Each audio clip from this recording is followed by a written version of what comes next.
Hello दोस्तों, आपका स्वागत है मेरे यूट्यूब चैनल ब्लड बाइट्स में। मैं आपका दोस्त आर्यन मुदगल इस वीडियो में इलेक्ट्रोकेमिस्ट्री का एक इम्पोर्टेंट टॉपिक बैटरी बताने वाला हूँ। बैटरी के टाइप्स, बैटरी की रिएक्शन और भी बहुत कुछ बताने वाला हूँ। तो वीडियो को लास्ट तक देखना, स्किप मत करना। तो चलिए शुरू करते हैं बिना किसी देरी के। सबसे पहले टॉपिक डालते हैं बैटरीज। बैटरीज बता देता हूँ। जो बैटरियाँ होती हैं ना, वो टू टाइप की होती हैं। टू टाइप की बैटरियाँ होती हैं। एक तो होती है, वो होती है प्राइमरी, और होती है दूसरी सेकेंडरी बैटरी। एक तो होती है जो होती है प्राइमरी, और दूसरी होती है सेकेंडरी। जो प्राइमरी बैटरीज होती हैं वो होती है नॉट चार्जेबल। नॉट चार्जेबल, एक बार इनको चार्ज करने के बाद इनको कभी दोबारा चार्ज नहीं किया जा सकता। ये होती है नॉट चार्जेबल। इसको एक बार उपयोग करने के बाद इनको दोबारा उपयोग नहीं किया जाता। और जो सेकेंडरी बैटरीज होती हैं वो होती हैं रिचार्जेबल। रिचार्जेबल, तो इन बैटरियों को अपन यूज करने के बाद भी दोबारा इनको चार्ज कर सकते हैं। तो चलिए अब मैं इनके टाइप्स बता देता हूँ कि प्राइमरी बैटरी कौन कौन सी होते हैं। तो फर्स्ट नंबर पे आता है, वो आता है लेक्लांसी सेल। लेक्लांसी सेल होता है जो प्राइमरी बैटरी आता है।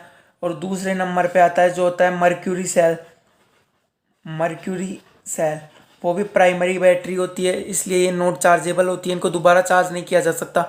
और कुछ बैटरियाँ होती है जिनको दोबारा चार्ज किया जा सकता है, वो होती हैं सेकेंडरी बैटरी। एक पहले नंबर की होती है lead storage cell. Lead storage cell. और जो दूसरे नंबर पे होती है वो होती है फ्यूल सेल। तो इन बैटरियों को एक बार उपयोग करने के बाद भी दोबारा इनको चार्ज किया जा सकता है। तो मैं इन्हीं चारों के बारे में आपको बताने वाला हूँ। तो चलिए सबसे पहले अपन बात कर लेते हैं प्राइमरी बैटरीज की। तो चलिए अब बात करते हैं पहले नंबर पे प्राइमरी बैटरीज। प्राइमरी बैटरीज की बात कर लेते हैं। और प्राइमरी बैटरीज में अब जो नंबर वन पे बात करेंगे, जिसकी करेंगे, वो होते हैं लेक्लांसी सेल। लेक्लांसी सेल। तो सबसे पहले अपन जो बात करेंगे वो करेंगे लेक्लांसी सेल। तो सबसे पहले आपको पता है ये प्राइमरी बैटरी होती है तो ये नॉट चार्जेबल होता है। ये सेल होता है ना जो नॉट चार्जेबल होता है, इसको एक बार उपयोग करने के बाद फेंका जा सकता है, इसको उपयोग में नहीं लिया जा सकता। इसके बाद जो होता है इसका आउटपुट वोल्टेज, इसका आउटपुट इसका आउटपुट वोल्टेज वो होता है 1.5 वोल्ट। इसका आउटपुट वोल्टेज होता है जो होता है 1.5 वोल्ट। इसके बाद लेक्लांसी सेल होता है ना, जिसका उपयोग होता है ट्रांजिस्टर में।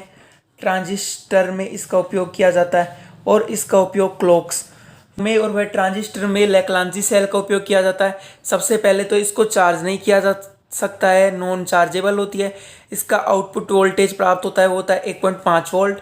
इसका उपयोग ट्रांजिस्टर व क्लॉक्स में किया जाता है। इसका डायग्राम बता देता हूँ आपको सबसे पहले।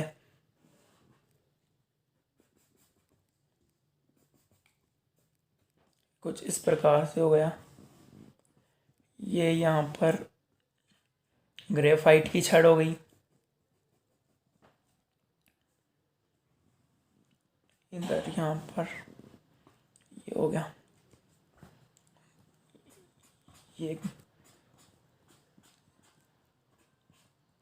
ये तो हो गया कैथोड। यहाँ पर जो पाया जाता है वो होता है कैथोड। और जो भी बाहर का पाया जाता है वो होता है एनोड। और एनोड होता है जो इसमें लेक्लांसी सेल में होता है, वो जिंक का बना होता है। याद रखना, एनोड होता है ना जो जिंक का बना होता है। और अब कैथोड की बात कर लेते हैं। कैथोड जो पाया जाता है उसमें होता है NH4Cl plus ZnCl2 plus MnO2 plus carbon black.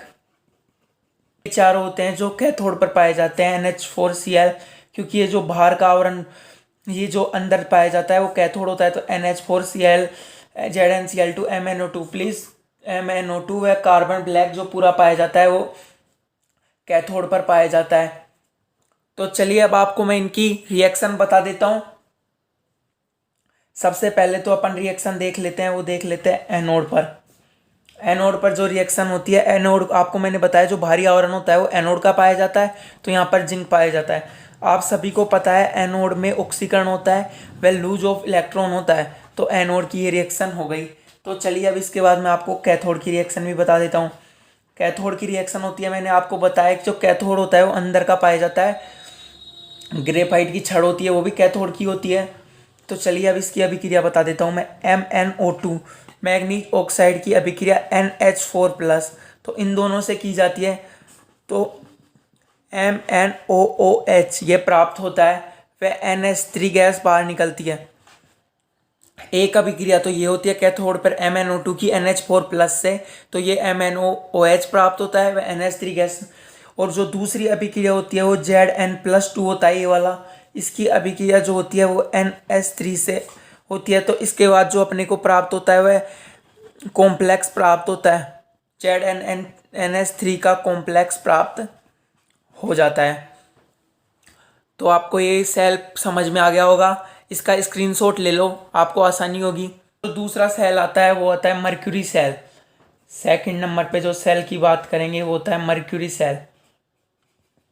Mercury cell आपको मैंने बताया था कि जो मर्क्यूरी सेल होता है वो प्राइमरी सेल होता है, और आपको बताया था जो प्राइमरी सेल होते हैं वो रिचार्जेबल नहीं होते, उनको दोबारा चार्ज नहीं किया जाता, सिर्फ इनका एक बार ही उपयोग किया जाता है। तो मर्क्यूरी सेल का सबसे पहले तो उपयोग किया जाता है वो चीज़ जो अपनी घड़ियाँ होती है ना उनमें याद रखना, वो होता है मर्क्यूरी सेल। इसके बाद आपको बता दूं जो हियरिंग मशीन होती है ना उसमें भी मर्क्यूरी सेल का उपयोग किया जाता है। जिनको सुनाई नहीं देता वहाँ पे एक मशीन लगाई जाती है, तो उसमें मर्क्यूरी सेल का उपयोग किया जाता है। जो मर्क्यूरी सेल होता है उसका आउटपुट वोल्टेज जो अपने को प्राप्त होता है वो प्राप्त होता है 1.35 वोल्ट। याद रखना मर्क्यूरी सेल का आउटपुट वोल्टेज प्राप्त होता है वो 1.35 प्राप्त होता है। इसके बाद जो मर्क्यूरी सेल होती है वो नॉट चार्जेबल होती है, क्योंकि यह प्राइमरी बैटरीज होती है, इसलिए। सबसे पहले तो मैं इनके एनोड व कैथोड की बात कर लेता हूँ। जो एनोड पर यहाँ पर होता है जिंक अमलगम, तो एनोड पर पाया जाता है, एनोड पर जो पाया जाता है होता है जिंक अमलगम, और कैथोड पर पाया जाता है HgO व कार्बन का पेस्ट, कार्बन पेस्ट। इस पेस्ट में पाया जाता है KOH+ ZnO। तो आपको याद रखना है जो मर्क्यूरी सेल का एनोड होता है वो जिंक अमलगम होता है, और कैथोड होता है वह HgO व कार्बन का पेस्ट होता है, और पेस्ट में KOH व ZnO का मिक्सर पाया जाता है। तो चलिए अब इनकी मैं रिएक्शन बता देता हूँ आपको। सबसे पहले अपन बात कर लेते हैं एनोड पे। आप सभी को पता है एनोड पर होता है ऑक्सीजन, तो एनोड पर क्या बताया हूँ मैंने, जिंक अमलगम। जिंक अमलगम जब इसकी अभिक्रिया की जाती है 2OH से की जाती है, तो ZnO जिंक ऑक्साइड बाहर निकल जाता है, वह H2O का निष्कासन होता है, वह 2 इलेक्ट्रॉन बाहर निकल जाते हैं। इसके बाद मैं आपको बताने वाला हूँ कैथोड की रिएक्शन।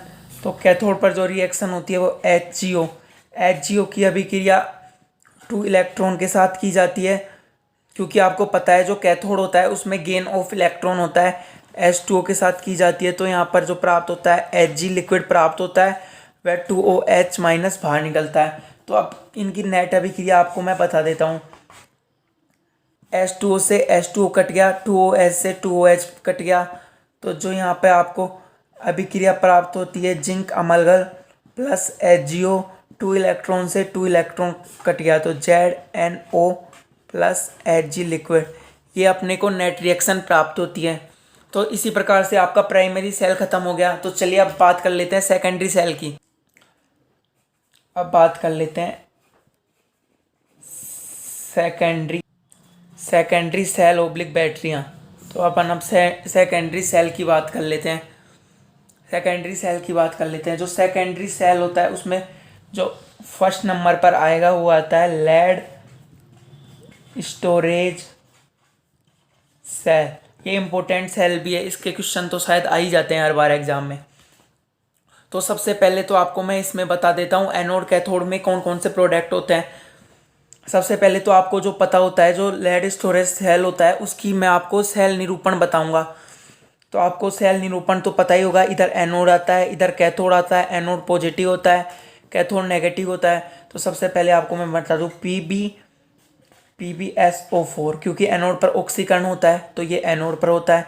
और यहाँ पर जो मीडियम होता है वो होता है H2SO4 30%। इसके बाद जो कैथोड होता है वहाँ पर रिडक्शन होता है, जो PbO2 होता है वो PbSO4 में परिवर्तित होता है। ये तो हो गया एनोड, ये हो गया कैथोड। तो सबसे पहले अपन बात कर लेते हैं एनोड की। एनोड पर रिएक्शन आपको मैंने बताया PbSO4 में परिवर्तित होता है। Pb की अभिक्रिया SO4-2 से की जाती है तो PbSO4 प्राप्त होता है। PbSO4 प्राप्त होता है, वह 2 इलेक्ट्रॉन बाहर निकलता है। आपको पता है एनोड में लूज ऑफ इलेक्ट्रॉन होता है और कैथोड पर गेन ऑफ इलेक्ट्रॉन होता है।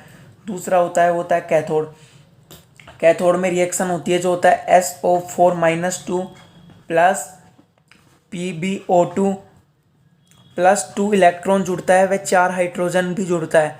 तो इसकी रिएक्शन एक साथ होती है तो PbSO4 बाहर निकलता है, वह H2O भी प्राप्त होता है। 2 इलेक्ट्रॉन से 2 इलेक्ट्रॉन हो गया। तो इनकी नेट रिएक्शन अपन देख लेते हैं यहाँ पर। तो यहाँ पर Pb प्लस PbO2, ये 4H होता है वो 2H2 प्लस SO4 यहाँ पर ये रिएक्शन कर जाता है और यहाँ पर जो प्राप्त होता है वो होता है 2H2SO4।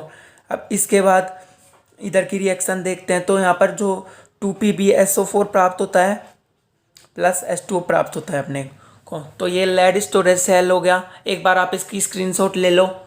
जो लास्ट सेल की बात कर रहे हैं वो होता है फ्यूल सेल। फ्यूल सेल ये अपना सेकेंडरी सेल होता है, आपको सभी को पता है सेकेंडरी सेल होता है। तो जो सेकेंडरी सेल होता है वो रिचार्जेबल होते हैं, इनको दोबारा चार्ज किया जाता है।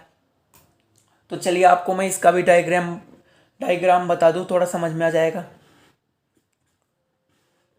इस प्रकार से कुछ होता है। यहाँ पर ये हो गया, यहाँ पर H2O बाहर निकलता है, यहाँ से इधर से H2O बाहर निकलता है। यहाँ पर इस प्रकार से ये बना दिया।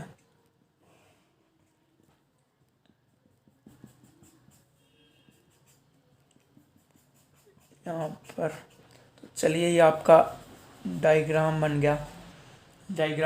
ये रफ डायग्राम है। पर ऑक्सीजन गैस निकलती है, यहाँ पर हाइड्रोजन गैस, यहाँ से ऑक्सीजन गैस डाला जाता है, यहाँ पर हाइड्रोजन। तो यहाँ पर दोनों का मिक्सर प्राप्त होता है, H2O गैस प्राप्त होती है। ये होता है वो एनोड होता है, इधर कैथोड पाया जाता है।